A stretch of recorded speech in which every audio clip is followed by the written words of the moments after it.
This is my Sony a6400, and in the upcoming weeks we're going to be looking at whether this camera is still good for 2024. Don't worry, there still will be drone videos, I just wanted to change it up a bit.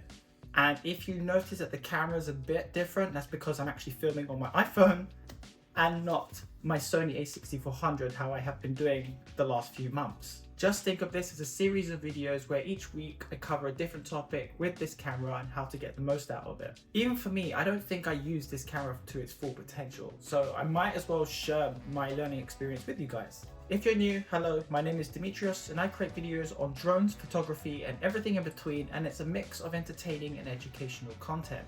To stay up to date, subscribe for future videos. Now let's take a look at the Sony a6400.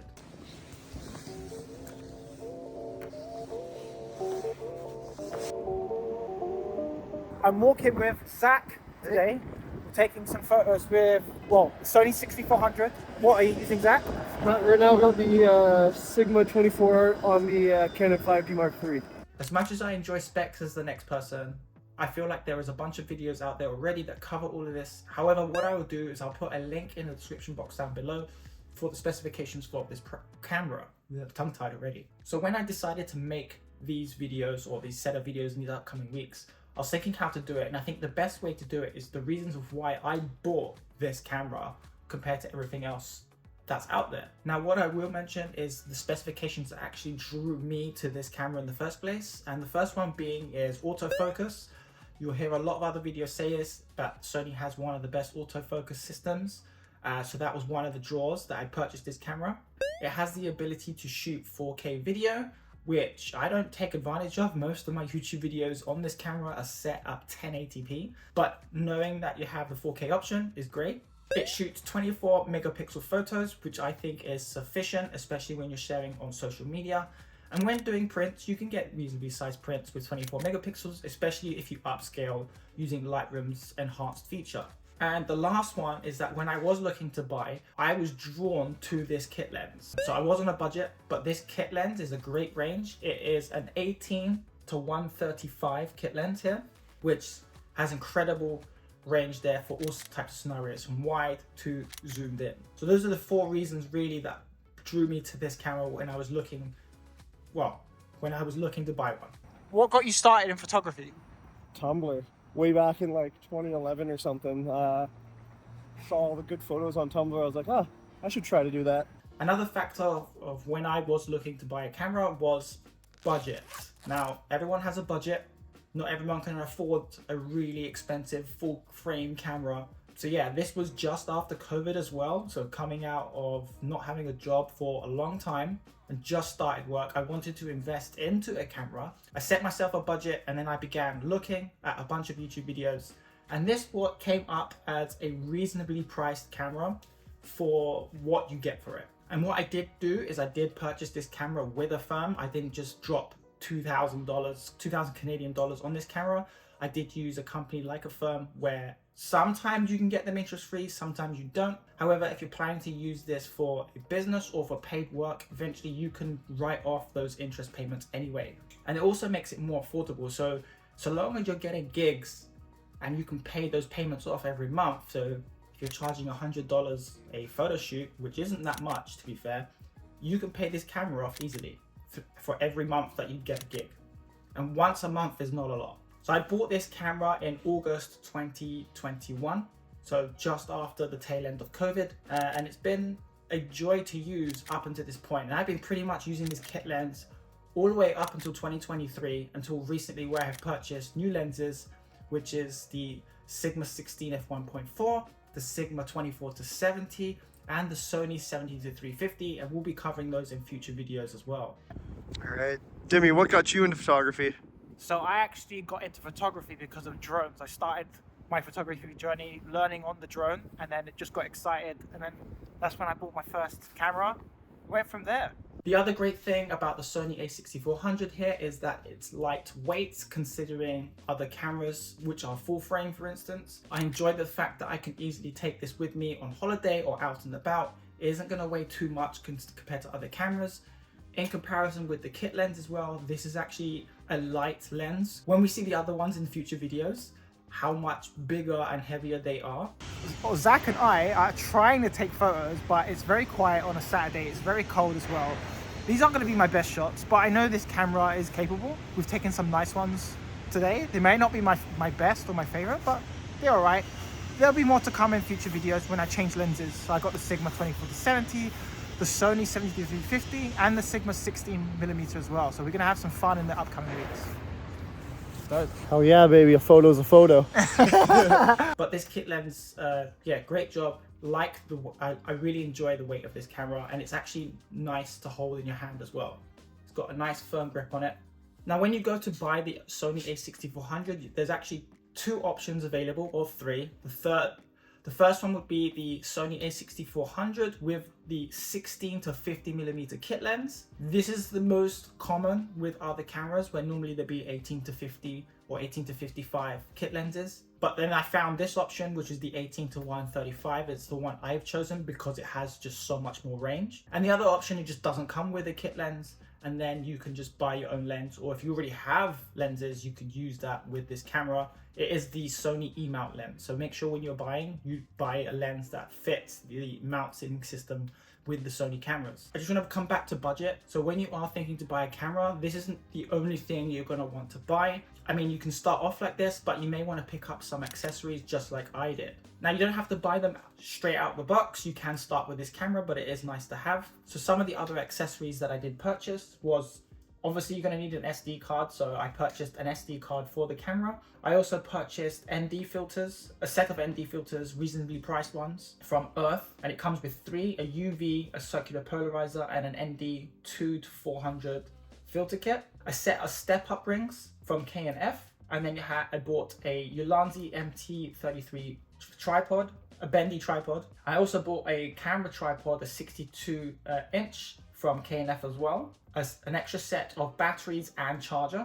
Another thing I purchased was the small rig cold shoe adapter relocation plate, and the camera bag from Endurex from Amazon, which cost me less than 100 Canadian dollars. Another reason why I purchased this camera at a lower price point than going full frame was I was able to spend the extra money on these accessories to help me get started with my photography journey. I also want to give a shout out to my friend Tom, because he gave me this great tip and has saved me a lot of money. Essentially, when you are buying filters for your camera, buy the largest size possible, and then use step-up rings to step up to that size, because other lenses that you buy will have a larger diameter, and if you bought a really small filter, then it might not fit on that lens, and then you have to use step-up rings down, which will ruin the image. So yeah, buy the biggest size possible, and that's the reason why you have the step-up rings. Did you ever shoot that one iconic view of that flag with the tower in the back? No, I didn't get a chance. I think everyone did, and I left Canada before then. It's gone now with the new TD tower.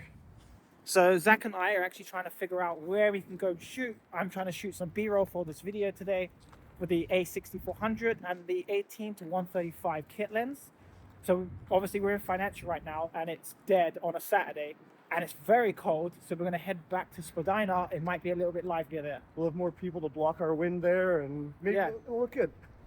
Bendy tripod was because I thought I was going to be using that out and about vlogging in Toronto, but I found it more inconspicuous using the iPhone.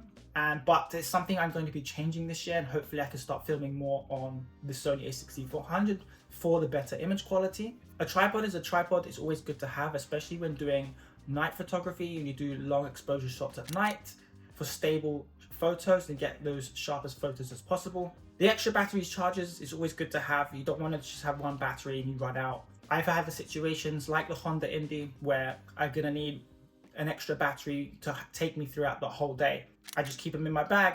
When one runs out, pop the other one out, put one in, and you're good to go again. The cold shoe relocation plate I use because when you do flip up the screen, if you were to mount something on the original place, it will block the screen, which is kind of one of the downsides, which I'll touch in a moment.